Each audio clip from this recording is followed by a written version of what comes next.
Bayangkan seorang pemuda perkasa yang harus menelan kenyataan pahit bahwa wanita yang ia puja, yang kecantikannya tak lekang oleh waktu, ternyata adalah ibu kandungnya sendiri. Sebuah rahasia besar terkubur dalam hutan Jawa Barat, di mana seekor anjing bukan sekadar hewan peliharaan, melainkan ayah yang terbunuh oleh tangan anaknya sendiri.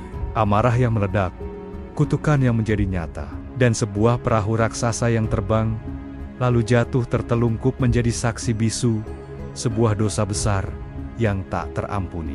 Sebelum kita menyelami lebih dalam tragedi yang menggetarkan bumi Pasundan ini, bantu kami berkembang, subscribe, like, dan tulis amin di kolom komentar. Semoga rezekinya lancar, amin. Kisah ini tidak dimulai dengan keindahan, melainkan dengan sebuah perburuan yang berakhir dengan darah. Di sebuah hutan yang sunyi, Sang Kuryang, seorang pemuda dengan kekuatan fisik luar biasa, sedang berburu bersama si Tumang. Tumang bukan anjing biasa. Dia adalah anjing setia yang memiliki rahasia surgawi sebagai titisan dewa, sekaligus ayah biologis Sang Kuryang dari Dayang Sumbi. Namun, Sang Kuryang tidak pernah tahu rahasia itu. Hari itu, perburuan tidak membuahkan hasil. Rasa lapar dan frustrasi mulai merayapi hati Sang Kuryang. Ketika ia memerintahkan Tumang untuk mengejar seekor babi hutan, anjing itu menolak karena tahu babi itu adalah jelmaan dewa. Dalam amarah yang buta, Sang Kuryang melakukan tindakan fatal. Ia membunuh si Tumang, mengambil jantungnya, dan membawanya pulang kepada ibunya. Disinilah badai dimulai. Dayang Sumbi yang memiliki firasat buruk bertanya dengan gemetar tentang keberadaan Tumang. Ketika Sang Kuryang dengan jujur mengakui perbuatannya, Dayang Sumbi meledak dalam kemarahan yang belum pernah terlihat sebelumnya.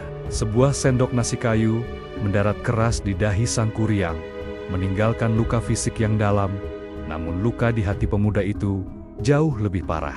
Tanpa ampun, Dayang Sumbi mengusir anak tunggalnya ke tengah kegelapan malam.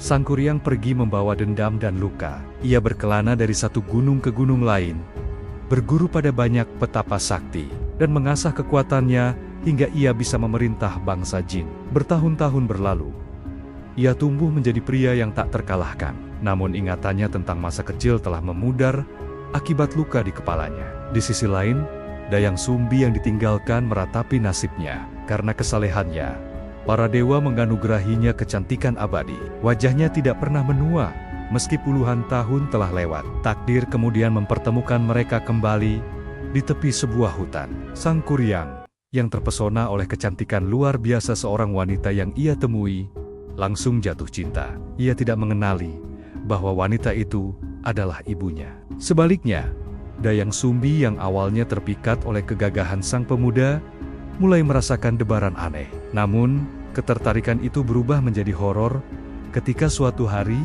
ia membantu merapikan ikat kepala sang pemuda. Di balik rambutnya, ia melihat sebuah bekas luka lama bekas hantaman sendok kayu yang dulu ia berikan. Dunia seakan berhenti berputar bagi Dayang Sumbi.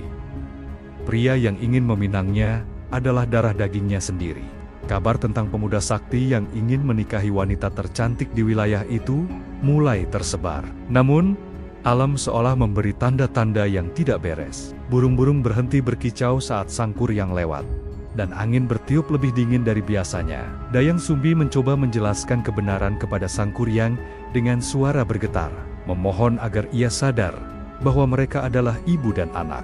Namun, Sang Kuryang yang sudah dibutakan oleh nafsu dan cinta menolak percaya. Baginya, tidak mungkin ibunya masih terlihat semuda itu. Kegigihan Sang Kuryang mulai membuat masyarakat sekitar resah. Mereka merasakan ada aura gelap yang mengikuti langkah pemuda itu. Sebuah energi yang dipinjam dari dunia hitam untuk memaksakan kehendak. Dayang Sumbi terjebak dalam dilema yang mengerikan. Menerima pernikahan sedarah yang dikutuk surga, atau menghadapi kemarahan seorang pria sakti yang bisa menghancurkan segalanya. Melihat penjelasan lisan tidak berguna, Dayang Sumbi memutar otak. Ia tahu ia tidak bisa melawan kekuatan fisik Sang Kuryang, maka ia harus menggunakan kecerdikan. Ia mengajukan dua syarat yang dianggapnya mustahil untuk dipenuhi oleh manusia manapun. Membendung Sungai Citarum menjadi sebuah danau besar, dan membuat sebuah perahu raksasa untuk menyeberanginya. Syarat utamanya adalah, semua itu harus selesai dalam waktu 1 malam.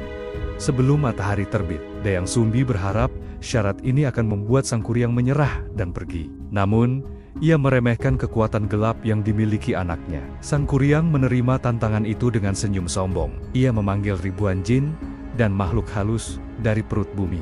Hutan yang tenang tiba-tiba berubah menjadi riuh rendah dengan suara pohon yang tumbang dan bata-bata raksasa yang dipindahkan oleh tangan-tangan tak terlihat. Malam itu menjadi malam yang paling mencekam bagi penduduk di sekitar aliran Citarum. Suara dentuman palu godam raksasa dan bisikan-bisikan gaib memenuhi udara. Sang Kuryang berdiri di tengah kekacauan itu, memerintah para jin dengan tongkat saktinya. Bendungan mulai terbentuk, air sungai mulai meluap mengisi lembah, menciptakan danau buatan yang luas. Dayang Sumbi melihat dari kejauhan, dengan jantung yang berdegup kencang. Ia melihat perahu raksasa itu mulai terbentuk kerangkanya. Kayu-kayu jati besar disusun dalam hitungan jam. Ketegangan meningkat seiring berjalannya waktu. Tengah malam telah lewat, dan pekerjaan itu sudah hampir selesai.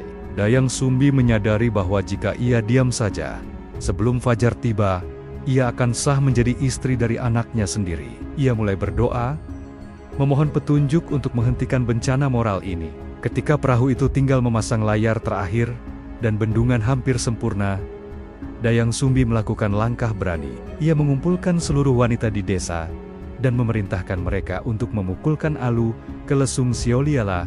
Waktu menumbuk padi di pagi hari telah tiba. Ia juga membentangkan kain sutra merah hasil tenunannya ke arah timur, yang dengan bantuan kekuatan doa, menciptakan cahaya kemerahan di cakrawala.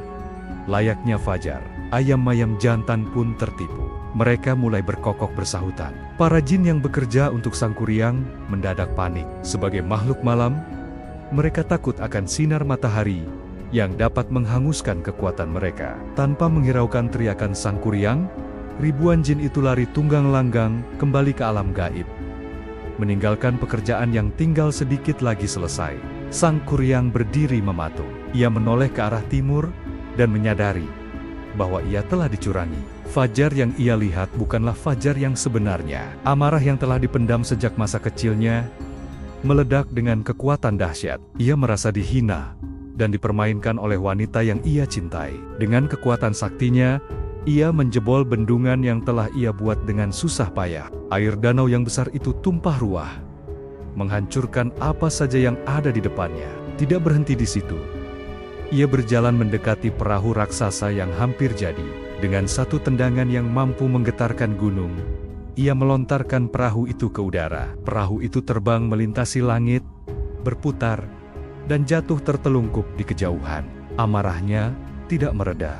Ia mengejar Dayang Sumbi dengan niat untuk memaksanya bertanggung jawab. Pengejaran itu membawa mereka ke puncak sebuah bukit. Dayang Sumbi yang sudah kelelahan terus berlari, memohon perlindungan kepada Yang Maha Kuasa agar terhindar dari nafsu liar Sang Kuryang. Saat Sang Kuryang hampir berhasil menangkapnya, sebuah keajaiban terjadi.